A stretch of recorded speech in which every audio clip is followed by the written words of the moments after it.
Pakinggan mo, tunog pera. Kalasin natin ang crankcase cover dahil di umano ayon sa may kanya nagtutunog barya. Dali-dali nga natin kinalas ang kanyang crankcase cover para malaman kung ano talaga ang tunay na dahilan. Unti-unting umaangat ang laylayan ng bangs ng ating repa dahil may biglang nag-auto-eject na slider piece. Ayan. Ang nakapagtataka, bakit ganyan ang itsura niya?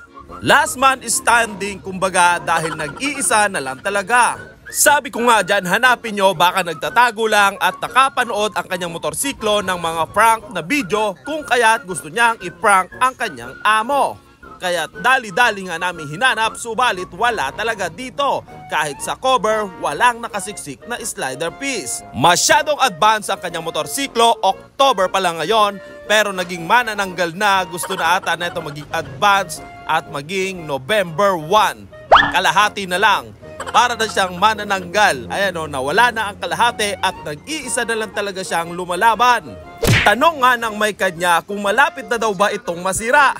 Ang tugon ko nga dyan, hindi ito malapit masira, repa. Ito ay sira na talaga. Titikwas talaga ang bangs mo dito sa gastos malala. Kung mapapansin nyo, yung sabitan o dinadaanan ng slider piece ay mas makapal pa ang isang pad paper.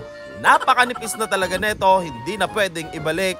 Baka madisgrasya pa siya. Nakasurvive pa ang kanyang cam o backplate sa wika ng karamihan. Screenshot na lang sa mga piyesang ating papalitan. Ito ay sliding sheave o pulley sa wika ng karamihan.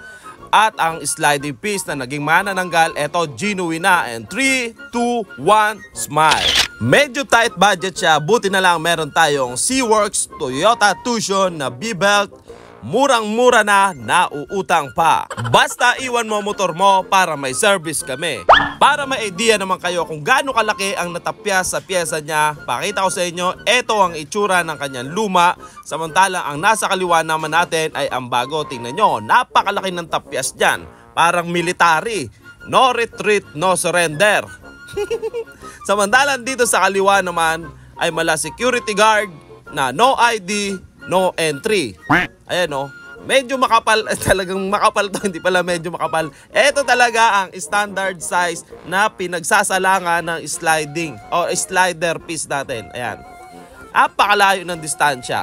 Kung itatanong nyo naman kung saan nabibili ang parts na ito, available ito sa Kalikutista Laboratory sa Shopee at syempre Kalikutista Laboratory main sa Google Map at Kalikutista Laboratory 13 Martires branch. Google Map nyo na lang at meron tayong stock na mga parts na ito.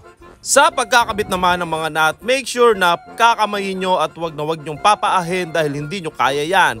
And then konting piga ng impact, wag nyong galitin ang impact, baka ma-lost thread nyo yan. At lumaki pa ang gastos, imbis na gagastos lang kayo ng barya, maging papel pa. Ang ganda ng lapat ng belt. Subalit may naririnig akong kakaibang tunog. Siguro ito ay hindi natin narinig kanina dahil sobrang ingay talaga. Ngayon, pakinggan natin.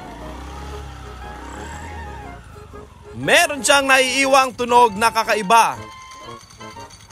Kalas ulit tayo isang beses pa dahil dito nanggagaling sa kanyang clutch assembly. Ayan, maluwag ang plate dito sa ibabaw. Papalitan natin to. Ayan o. Maluwag na ang butas ng pinaka-poste nito at ang kanyang plate. Hanapan natin ng paraan dahil tight budget na talaga ang ating repa. Ayan o, pakinggan yung tunog na to. Yan yung tunog na kala mo yung bagong labas na clutch assembly.